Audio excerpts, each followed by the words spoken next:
No. Welcome to the Maplewood Ideas Festival. Thank you.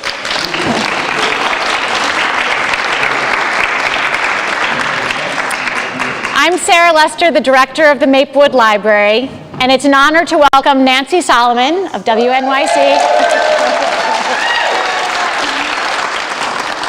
in conversation with producer and writer Deborah Goldstein.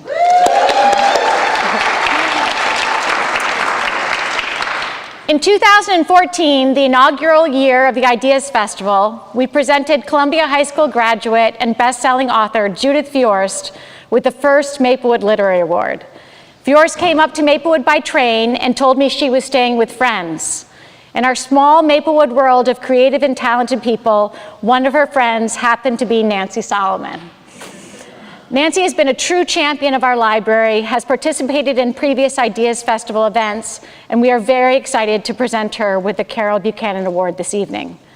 This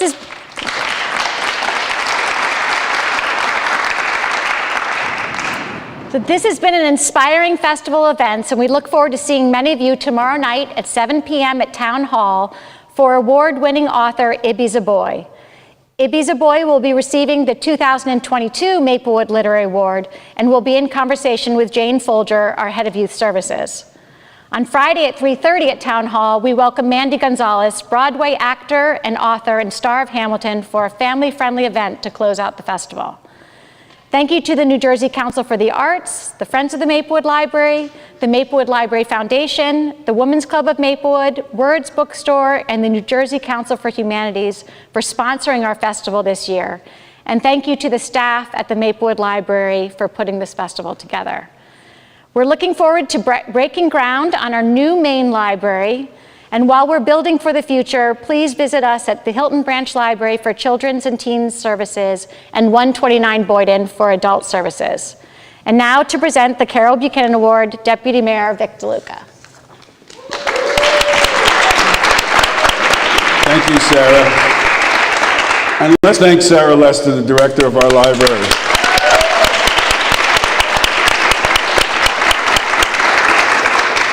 So Nancy, would you join me standing up here, please? Sure. So I have two tasks. One is to read a proclamation that should take most of the hour. No, I will pick and choose. The good things is that Nancy was the first woman ever hired to work on a county road crew in Portland, Oregon. Much more important than the master's degree from Columbia Journalism School. But she has been in New Jersey since 2001 and has covered the state. And in 2005, she won a Casey Medal for meritorious journalism, thank you, for a story that examined the collapse of the New Jersey State Child Welfare Agency. And she is also an expert on Christie. Winning the 2014 Peabody Award for did someone sis over there? The 2014 Peabody Award for Christie, White House Ambitions and the Abuse of Power. And her team won an award in 2014 for coverage of Bridgegate. So you were in the thick of it. So we, as the town here, want to honor you by issuing this proclamation, and as a resident of Maplewood with your wife and children, we're very happy to have you here. And I'm going to get to the closing here. Be it resolved that I, Deputy Mayor Victor DeLuca, on behalf of Mayor Dean Daffis and the Maplewood Township Committee, proclaim April 27th, 2022 as Nancy Solomon Day in the town.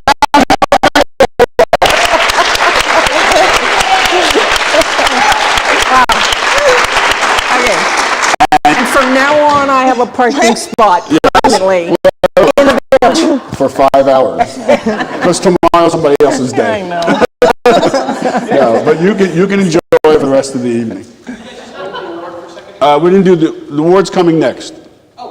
Let's do the award. So, the second task is very special to me. This is the Carol Buchanan Award.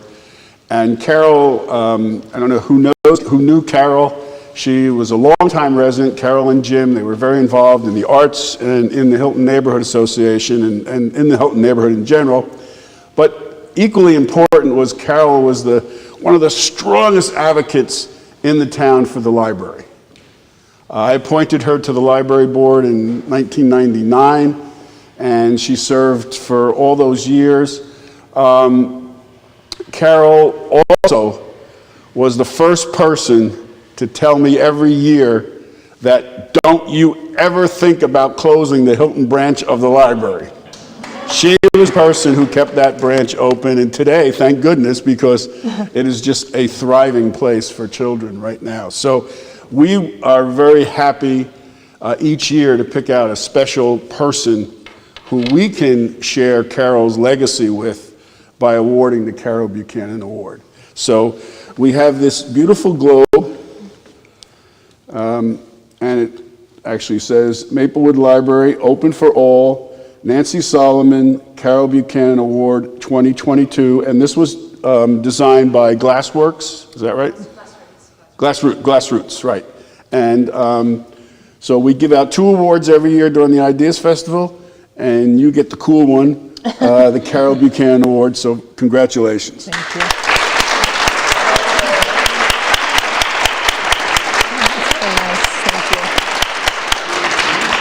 Oh, we're gonna do that, you wanna do, let's do this, let's move the microphones and we'll just hold this right here. Here we go. Okay. All right. Now, I get to introduce you too, so. Oh, super. All right.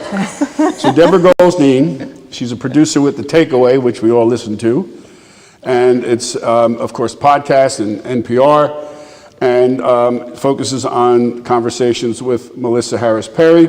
She's also the executive producer and host of Gen Z Media game show podcast, The Big Fib.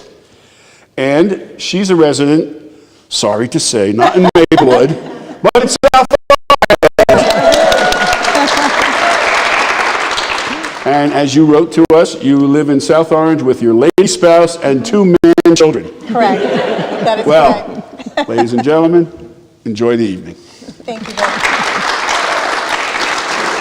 Thank you so much. In addition to your outstanding contribution to civic and intellectual life, I'd also like to acknowledge Nancy for being the reason that I am living my best self at The Takeaway radio show and podcast. So in addition to being an exceptional journalist and a radio superstar, she's also my fairy pod mother. So thank you, Nancy. Aren't I responsible for you moving to South Orange? You are responsible. That's a story in itself. This is not my award. Okay, yeah. we'll move on. It's a great story, but I'll have to tell you later. But yes, she is responsible, and it all is because of her fantastic journalism and the information that she provided. It's a better story than that. Anyway, put a pin in it. Okay. We have a lot to talk about, and not that much time, really. So, and we also have to leave some room for questions at the end, but I do think it's worthwhile to spend a little bit of time talking about your superhero origin story, Nancy. So tell us, were you always interested in radio? What did 10-year-old Nancy Solomon want to be when she grew up? I wanted to be a telephone line repairwoman. I spent an inordinate amount of time climbing trees, and I had string. We had a clump of trees in our yard, and I had string that went from each tree, and I would take the tools out of my parents' tool drawer and put them in my belt and climb up the tree and work on, and I wanted to be that for a long time. Yeah. Really extended into my early 20s, I'd say. Yeah. Which sort of, that explains to me, you were from the East Coast, but you made your way out to the West Coast, living in Oregon. There are a lot of trees there, I hear. Yeah. But you did not land in radio once you were there. I think Vic sort of gave it away a little bit. What did you end up doing on the West Coast, Nancy Solomon? Right. Well, I took I took a very long gap year to begin with. So I went from high school. I didn't go to college for 6 years. Worked a bunch of jobs, but yes, I was the first woman hired to the Multnomah County Road Department. And I worked in the road department for a year, and then I worked in the sewer department, which was, believe it or not, a promotion. And I worked in the sewer department for 2 years. And then I went to college after that. Okay, so, all right, so you worked for the sewer. Okay, so from roads to sewage to journalism, I feel like There's a connection. we need to flush that out a little.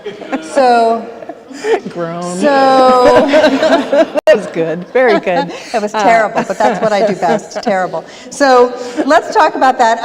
How did you end up going from roads to sewage to journalism, please? Okay. So at the sewer department, it was a civil service job, and there were some rules about working there, and one of them was you had to be there a half an hour before your shift started, but you didn't have to start work. You just had to be there. So we would come in the morning, have coffee, and read the newspaper. And this is early. It was probably like 6:30, 7 o'clock in the morning. Anyway, there were about 6 or 7 of us for the whole operation. And so we would sit around this big table in the workroom, lunchroom kind of a place, and we'd be reading the paper and we'd get into political arguments.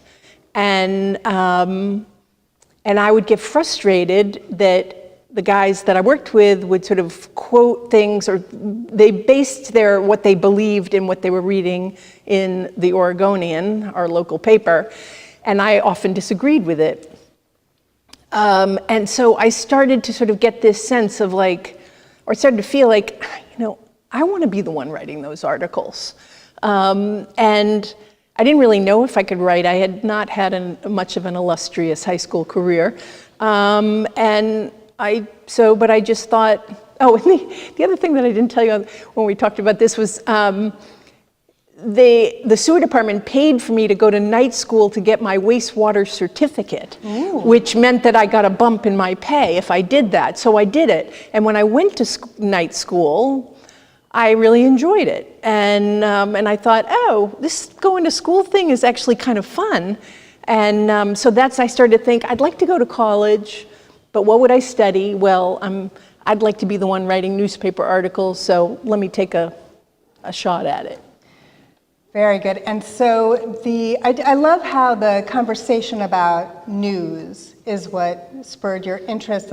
So for the children tuning in, when before social media, people would gather physically together and discuss things, person to person, and that led to a career even. So there was a value to it, which is amazing. So you went to college, you studied journalism. I'm skipping over some of the print media because we have a lot to cover, and we really want to focus on radio. Yes. And you ended up at a radio station in Eugene, Oregon, KLCC. Yep. And but you had been studying. You were in newspapers. So how did you make that pivot? Right. So I'd followed my partner at the time, who got a job at the University of Oregon, and Eugene is a small college town in Oregon, and one newspaper town. That newspaper didn't want to hire me, so I was really flailing about, and at that point I had about 5 years of experience working for daily newspapers.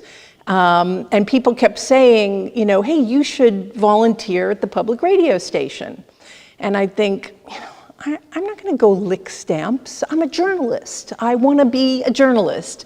And I was interested in radio and radio journalism. I'd done some in journalism school, so it wasn't a foreign thing to me, but I just felt like I was going to have to go and volunteer doing menial office tasks, and I was just gonna, I didn't want to do that. So a year goes by, and I'm really just desperate, and I'm going out of my mind that I have not been able to get a job for a year. And so broken, I stumble into the small little public radio station. It had you could count the number of people who were actually paid employees on one hand. And the news director was the only actual paid employee. And I came in and I said, I'd like to volunteer. And he said, great. And he was really kind of embarrassed and kind of sheepish, like, I'm really sorry about this, but do you think you could go to this press conference today? I was like, yeah. And because I really did think I was going to be set down at a table to stuff envelopes with fundraising letters. And so I went off to this press conference, and it was about the thing that was like the big fight and debate going on in Eugene at that time. And I went, and I covered the news conference, and I called in my report on the payphone in this, wherever we were at their building, and I like live on the air at 5 o'clock from the payphone. And then I went back to the station. So by then it's like 5:30, 6 o'clock, and most people are getting ready to leave. And the news director shows me this little tiny control room studio where I was going to produce my story for the newscast for the next morning. And he showed, and I didn't know how to run they'd just gotten digital audio editing on the computer, but I didn't know how to do that, and he wasn't going to show me that night right then and there. So he set me up to produce this thing on a reel-to-reel tape machine, and everybody went home. And I'm there literally alone. There's the jazz host in the air booth doing, spinning discs. And it's me in the news department coming up with this like 1-minute story for the newscast. And, reel-to-reel tape, the way you edit is you play it and you mark it where you're going to cut, and you cut with a razor blade, and then you mark the other spot, you cut that, and you put it together with Scotch tape. This is how it used to be done, seriously.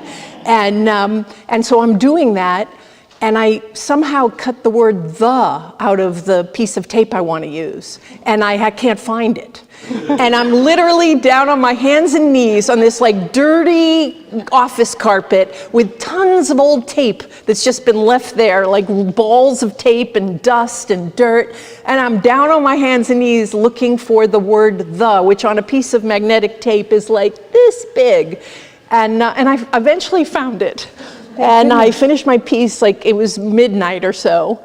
And I finished this 1-minute thing and left it. And I swear to God, I have never wanted to do anything else for the rest of my life. I love working in radio. That was it. Like that day, I was like, I love this.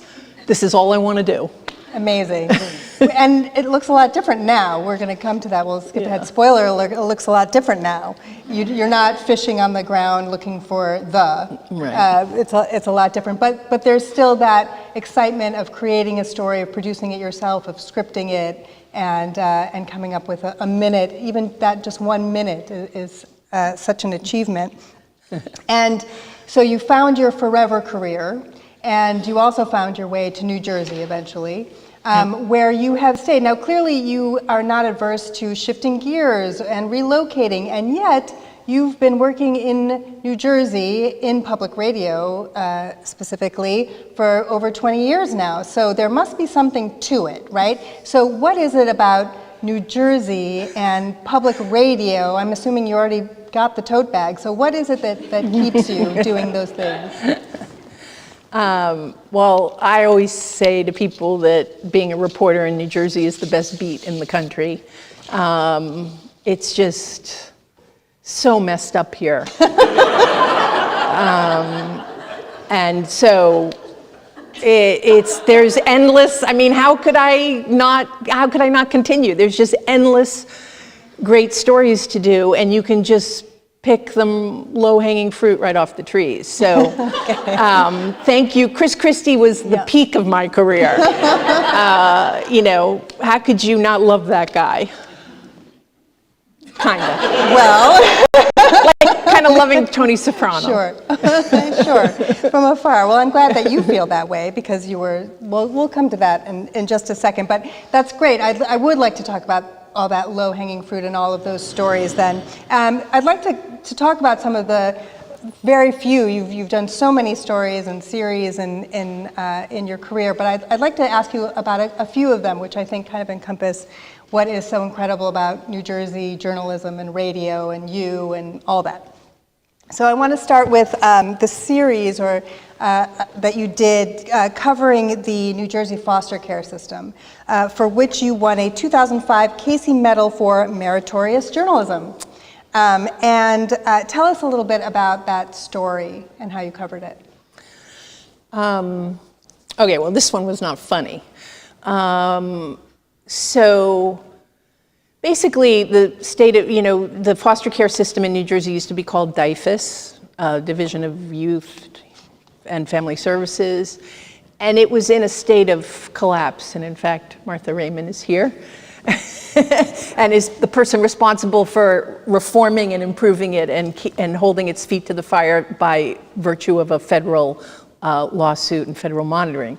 And Martha and I were parents at Seth Boyden School, and we were on the PTA, and I think that's how I came to learn about some of what was going on with the foster care system.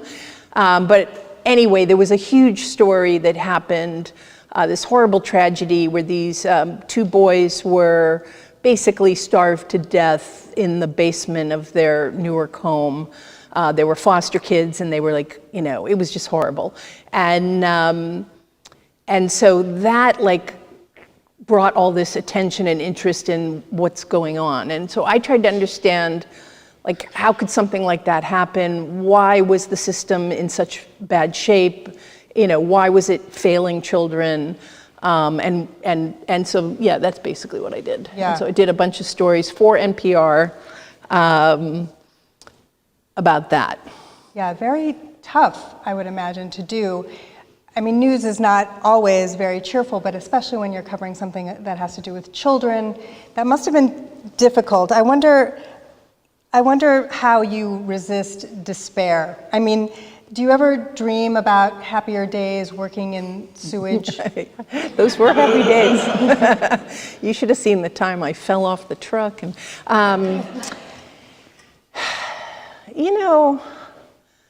I don't know. I guess some people just have a constitution for this sort of thing. I mean, I can't really explain it, how it is that I don't get dragged down by all the bad news. I mean, I'm thankful that I didn't have to. I think the toughest year of my career was 2016 and covering the Trump election, because I had taken on being the coordinator and manager and editor for our political coverage that year. Little did I know. I mean, we actually thought it was going to be a Hillary Clinton, Christie race. We really believed that. And we set ourselves up to be ready to cover our 2 local people in the New York region battling each other. So that was hard. That was hard. It was hard emotionally. I remember feeling after I had to watch every single debate. And I remember feeling like I had just gotten out of a hot tub filled with crap. It was just gross to go sewage. into the swamp with those people. Yeah. So that I found very difficult. But I have to say, natural disasters and murder and death and destruction, Fun. I mean, it would be horrible to say it's fun, but I mean, it is, people do suffer, and I do feel for people, but there is something about the adrenaline of those kinds of stories and feeling like ultimately you're doing a good thing by telling their story. People want their stories to be told. I mean, I used to, struggle with, going into a hospital to talk to somebody with, their loved one is on their deathbed, and you just, and you're just practically shaking, you're so nervous, and you feel so bad about having to go talk to somebody. But you know what? They want to talk about it. They want it. The worst thing is when your loved one dies and there's a little death notice that you pay for in the paper, and that's it. People want that kind of, they want to tell their story, and they want their stories told to everybody. So that's how you kind of get over those humps of oh, why am I asking someone how they feel about somebody who just died? Because people do want to talk to me when I go to ask them. Yeah, and in another story that you did, a documentary that you did, you talked to a lot of people. You talked to students and parents and school administrators for a documentary for which you won a Peabody for Mind the Gap, Why Schools Are Failing Black Students. And this story struck a chord with a lot of people in this room because you investigated the academic inequities connected to class and race in our school district here in South Orange, Maplewood. Tell us about that 2009 documentary and what you learned from all those people that you interviewed about the achievement gap here. That's a big question. Yes. So, let's see. So, at some point, I went to the Community Coalition on Race's education committee and joined as a volunteer. So the Community Coalition on Race, doing kind of, intentional integration work in our two towns, you're probably all familiar, and the schools committee was doing that about, the local schools. And I wanted to get involved, and so I did. And the very first thing I learned was about the minority achievement gap. And sitting in that committee meeting and listening to folks talk about it and what they were doing about it, and I thought, wow, this is a good story. Like, I shouldn't be sitting here volunteering, being in this committee. I should do a story for NPR about it. And at the same time, like right around that time, NPR had sent out to reporters an email saying, we're doing a 50th anniversary of Brown versus Board of Ed, pitch us stories for that series. And so I'm thinking, 50th anniversary of Brown versus Board of Ed, and here we have segregation happening in our schools by, vis-a-vis the tracking system, which here we call leveling and most places call tracking. And I thought, wow, it would be really, we often hear about poor urban school districts, and the ways that they're struggling and failing their students, and the students aren't succeeding. And I thought, but here we have a suburban community in which we have issues. Wouldn't that be an interesting story to do? So I quit the committee, and I did the story for NPR. And one of the most amazing experiences was walking the halls with, I think his name was Mr. Kotler.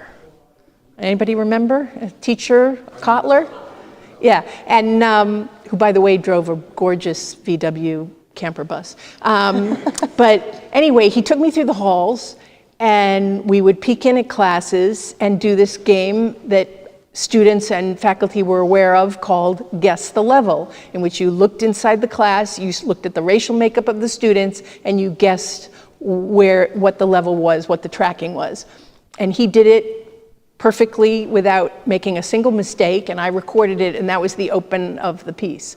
And and so everything I learned doing that feature story, which was probably 7 minutes long, I thought, wow, there was so much research, there's so much that's been done, so much has been written about it. I kind of, dug into this for my little slice of it.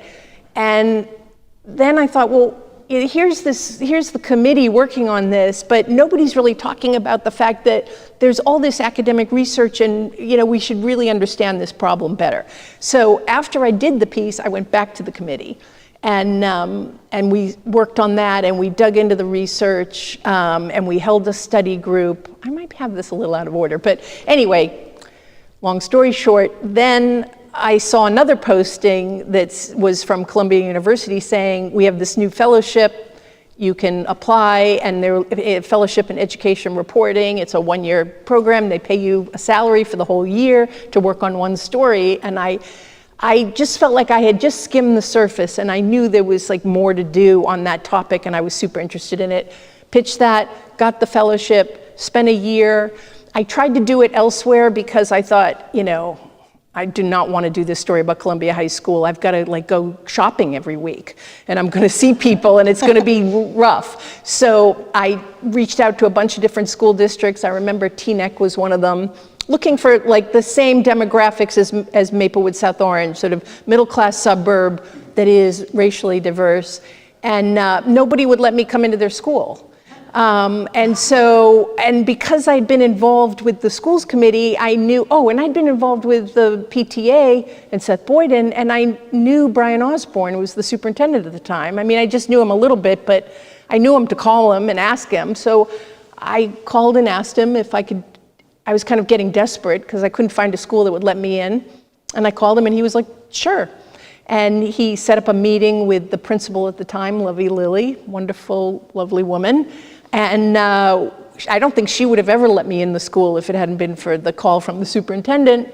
And they printed me out a pass, like a teacher pass that you wore around your neck. And I could go anywhere I wanted in the high school whenever I wanted. And so I spent several months every day walking around with my recorder, observing classes, talking to students, interviewing students, teachers, parents, and that's what became Mind the Gap, which would be a podcast, but then there were no podcasts. Right.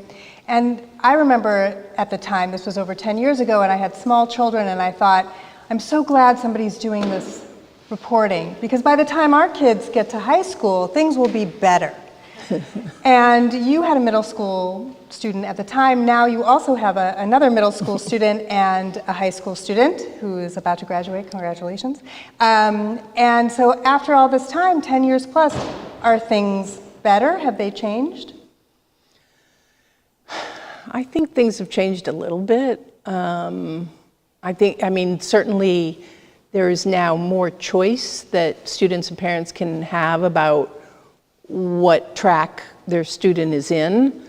But I'm not totally up on this anymore. Like, I just don't keep up with it, so someone else can chime in. But, my sense from going to back to school nights is that there is still a lot of segregation in the honors and AP classes. Yeah. And that, I think statistically we know the achievement gap still exists. And I think the tracking system is still kind of funneling kids in different tracks. Mm-hmm, mm-hmm.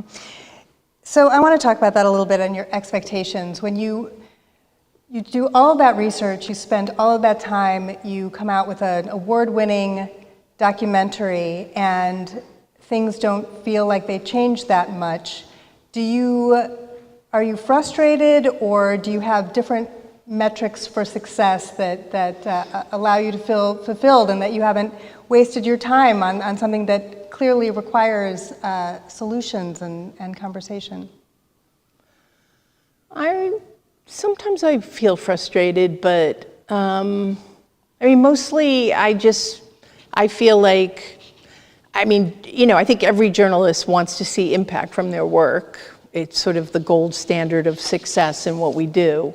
So you want to see things change.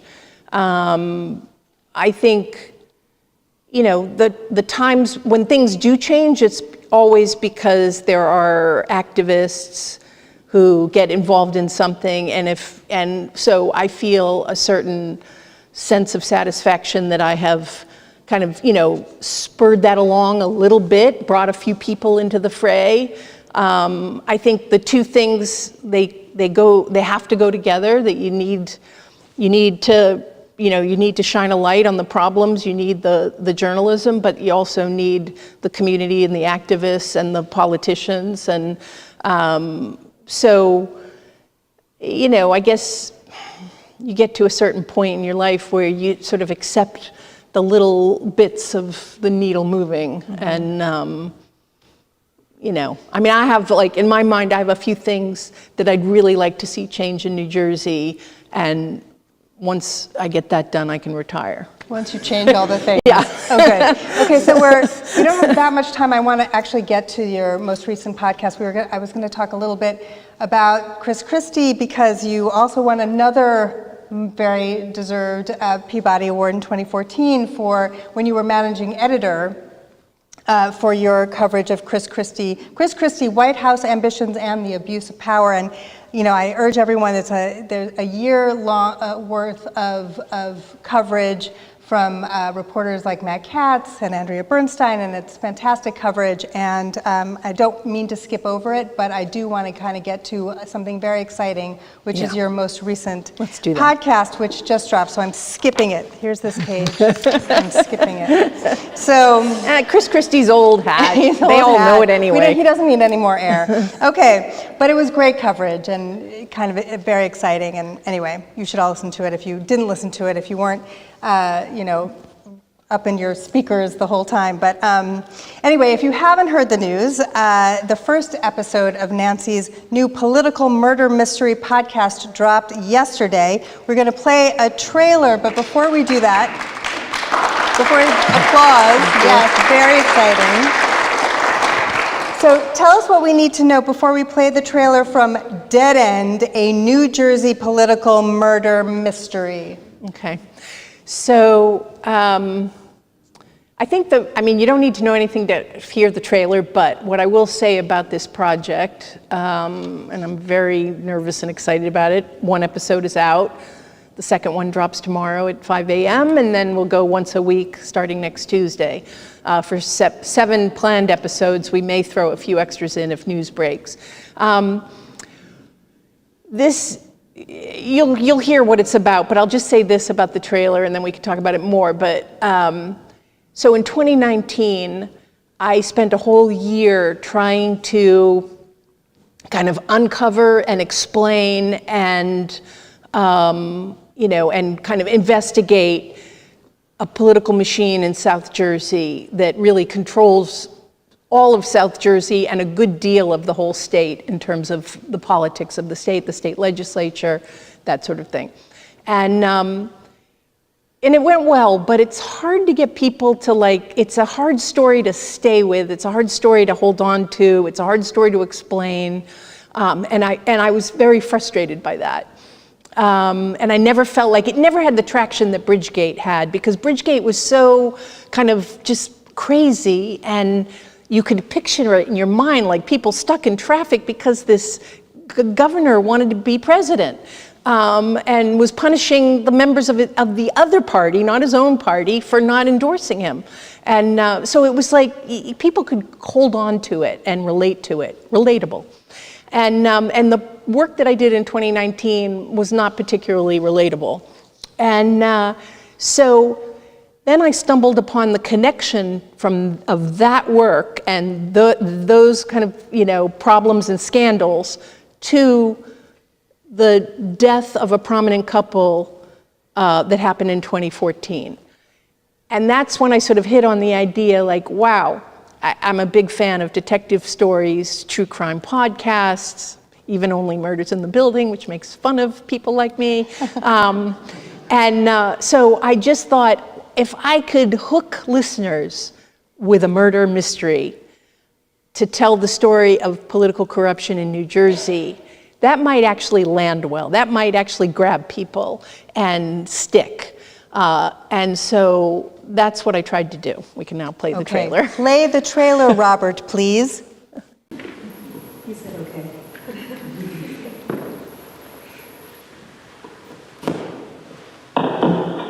911, where is your emergency? Yes, 200 Run Drive in Stillman, New Jersey. In September 2014, a man notices the house next door is on fire. Shep Joyce were found dead in their burning bedroom. A prominent New Jersey couple and close friends of Governor Christie. The Sheridans were stabbed multiple times. The crime shocks New Jersey's political world. 4 governors and almost the entire state legislature attend the funeral. It was almost all of the Assembly and the Senate, and they all paid their respects, and here was to a guy who has never held elective office. It has taken 6 months in all, but now the Somerset County prosecutor says the Cooper Health CEO John Sheridan did in fact kill his wife Joyce before stabbing himself and setting the couple's bedroom on fire. But the Sheridans had been married 47 years. The murder-suicide theory just didn't add up. What about it makes you feel uncomfortable and you don't need to say, but... Because I don't believe it. And I think it's a false accusation, and that this family has to suffer like this. I'm Nancy Solomon. I cover New Jersey for WNYC. 2 years ago, I set out to find out what really happened to the Sheridans, and maybe even more importantly, why. John Sheridan was a man with strong relationships with the most powerful people in New Jersey. I talked to former governors, attorneys general, and even the guy who took down the New Jersey mob. When Jimmy Hoffa disappeared, it wasn't just a murder. What you're seeing is the tip of a gigantic iceberg. Maybe the same is true with respect to John Sheridan. The story I'm going to tell you raises troubling questions about the investigation into the Sheridan deaths. I'll state that I didn't document that bloodstaining on the wall. That was something that I should have done, even though I was told not to. And I find documents showing that John Sheridan was caught up in a real estate deal involving powerful political interests. I know that this and these materials are what my father was upset about, what he was working on. It's been 8 years since the Sheridan deaths, and the story has never been fully told. We'll explore why the case was ignored for so long by New Jersey's top law enforcement agencies, and the questions that raises about competence and corruption in the state's criminal justice system. Dead End, a New Jersey political murder mystery from WNYC Studios.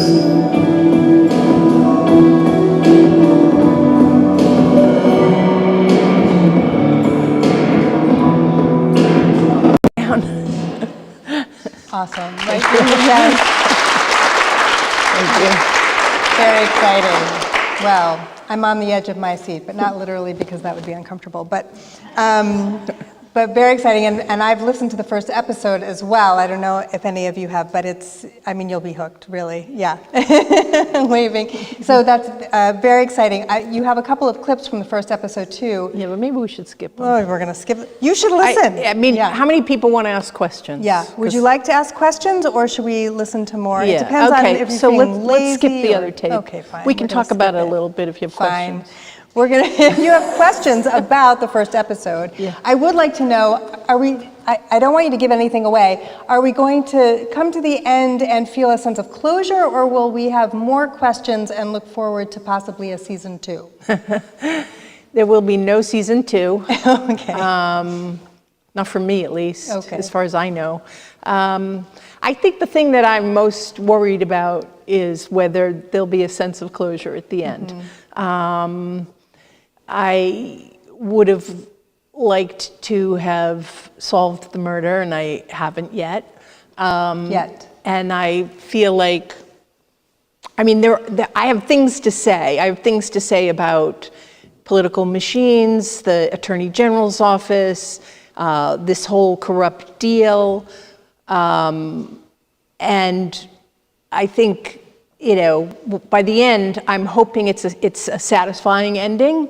But that's like the thing. I'm not at all, people have been getting in touch since the first episode came out, and it's so good, and I want to hear the next one, and it's so gripping, and I'm thrilled to hear that. I had no doubts about episodes 1, 2, and 3. And those are the ones about the murder, and the botched investigation of the murder.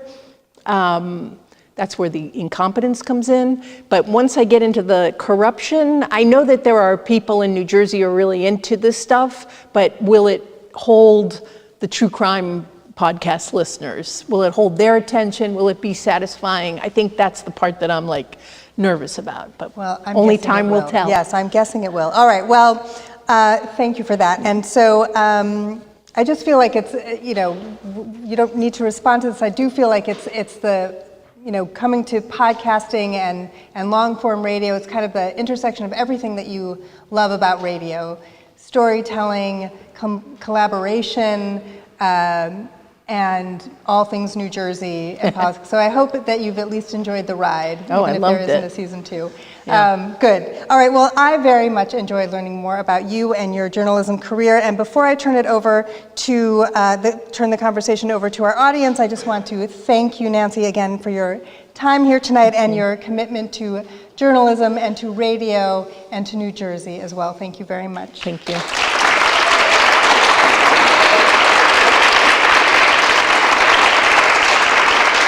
Okay, so questions. I don't know how we do this here.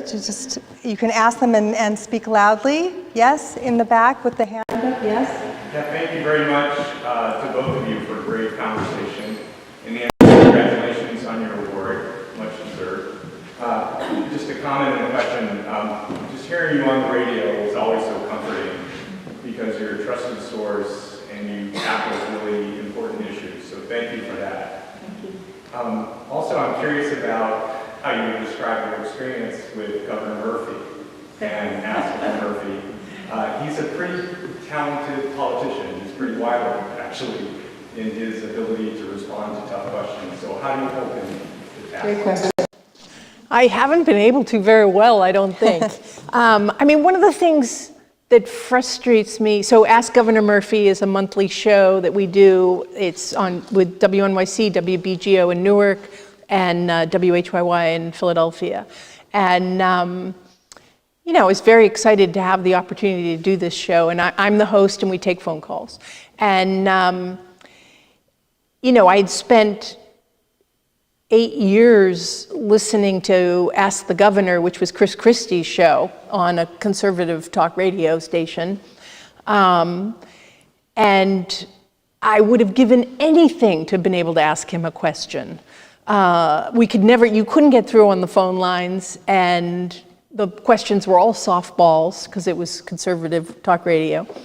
And here I am, like I've got this guy now, and it's kind of, I mean, you know, it's kind of frustrating because he doesn't ever say very much. Like, it's amazing how he just sort of has these pat answers that are his practice things, his go-to way of talking about things. He's a likable guy, and I actually think he's doing a decent job. I've yet to see much hint of corruption. I mean, he could be pulling the wool over my eyes, but he seems to be an honest guy, and he seems to have progressive politics, and he's done a lot of good stuff. So the show is frustrating for both reasons. It's frustrating for me personally because I would rather be sitting across the table from someone that I really disagree with, and we could go at it and argue and talk about stuff. And I feel like he's kind of nice, and we don't disagree about so much stuff, and so that part of it's hard.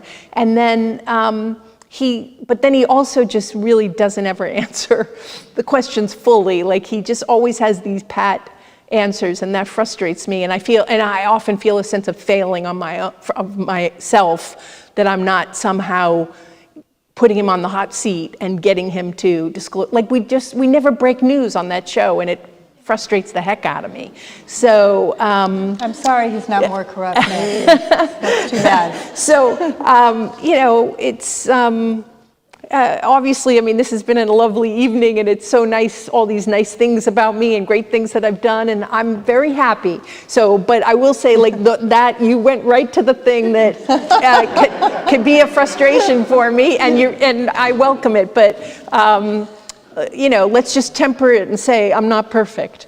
That wasn't about you, though, Nancy. No, but I'm admitting that. He's a politician, and he's a very good one, right? Yeah. So he's a practiced politician, really. I think it's not that he's so practiced. It's not that he's such a practiced politician. Is that he is such a cautious person, and he will not just speak his mind. Mm-hmm. He's done his homework.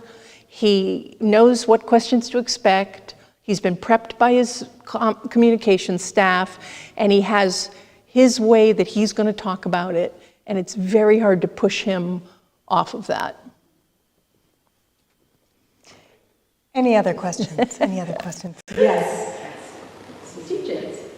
Speaking of failure, no. You have another one? No. Well, at the magazine where I work, we had this notion of it used to be my biggest mistake, and we sort of tweaked it to my smartest mistake, which is like the big mistake that taught you the most.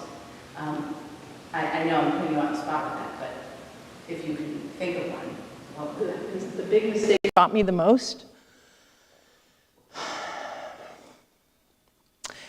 Okay. Boy, we got a tough crowd tonight. These are your friends, too. Yeah, I know. I would say, okay, so when I went to undergraduate school, and then I went to journalism school as a graduate school.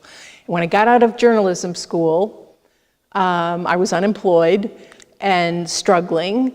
And I had my master's thesis from journalism school was like a 5,000 word magazine piece, an investigation into the health effects of mercury fillings, in dental fillings, and the fact that some people get very, very sick from them. And that maybe, mad as a hatter, those hatters were mad because they worked with mercury. It's a very dangerous, toxic substance, and maybe we shouldn't be putting it in our teeth. So I did that, and that was while I was in school.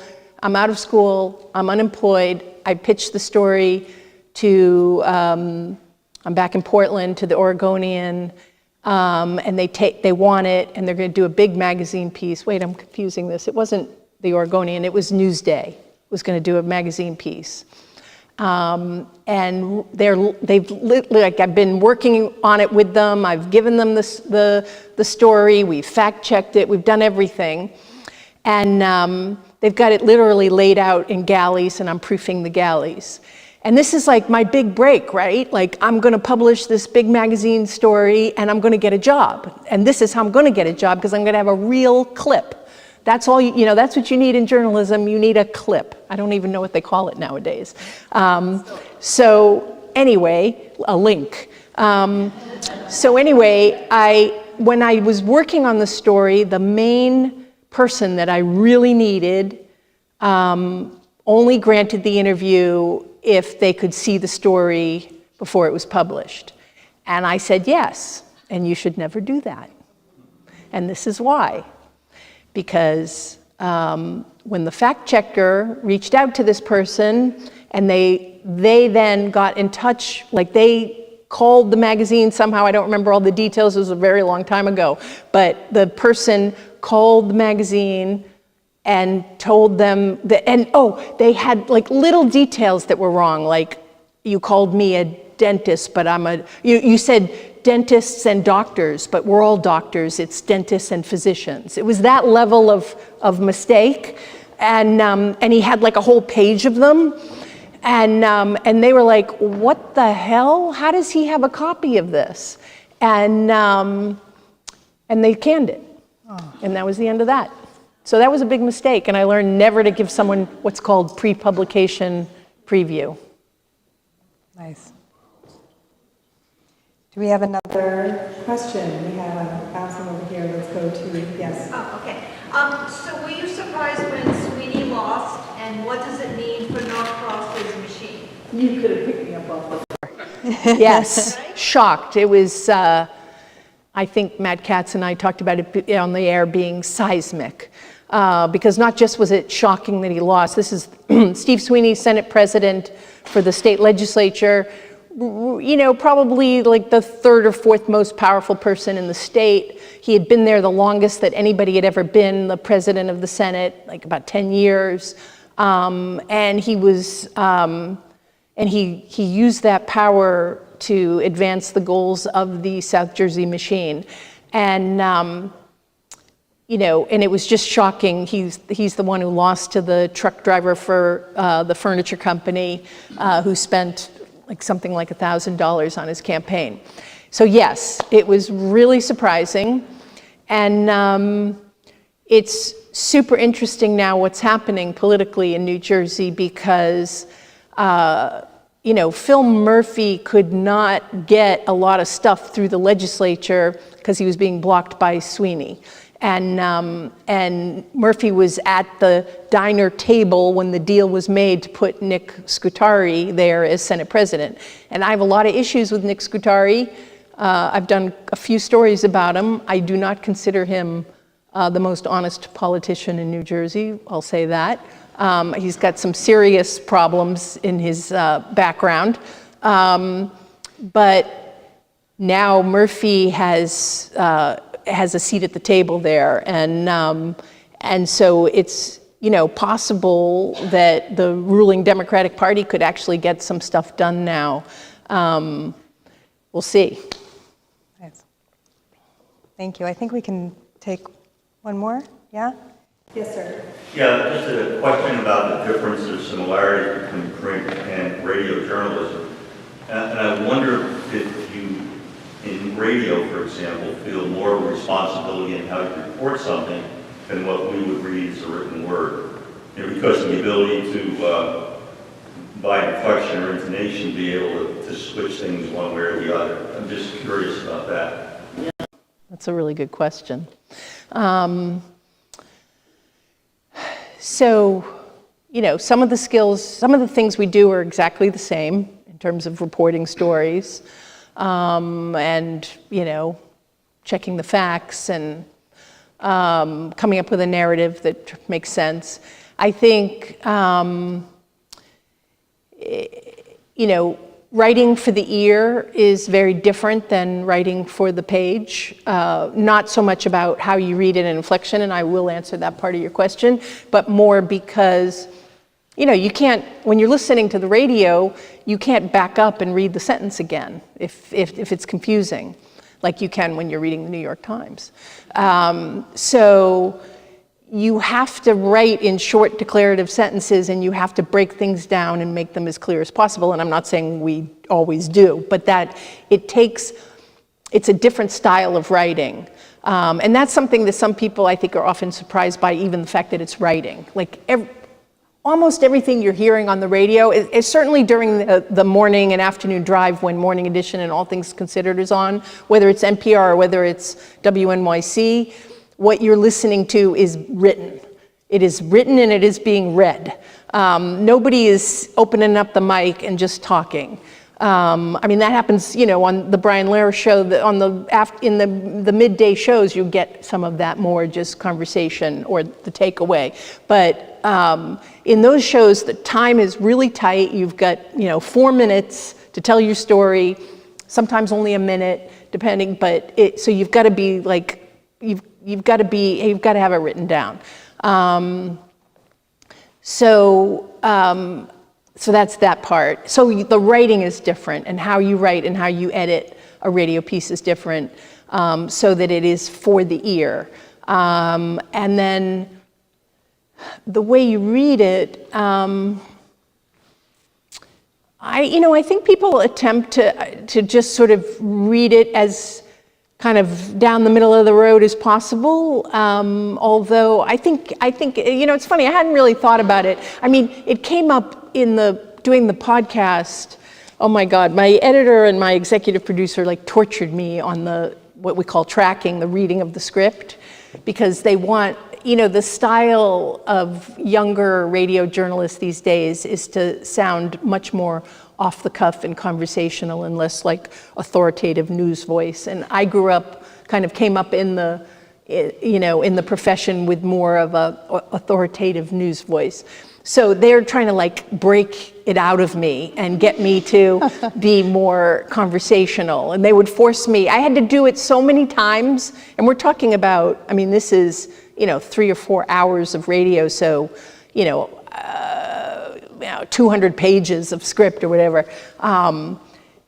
They would make me look up from my script and make eye contact and look at them while I was doing it, even though we had edited every word to make it just right. And it's like, well, how can I do every word just right if I have to look at you? And so anyway, and there were times when they were like, no, you need to sound much more sad right here.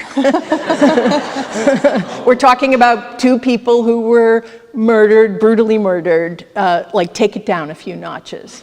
So yes, I think there is an effort in terms of how you read to match the material appropriately. That was a long-winded answer, sorry. Well, thank you. Let's have another round of applause.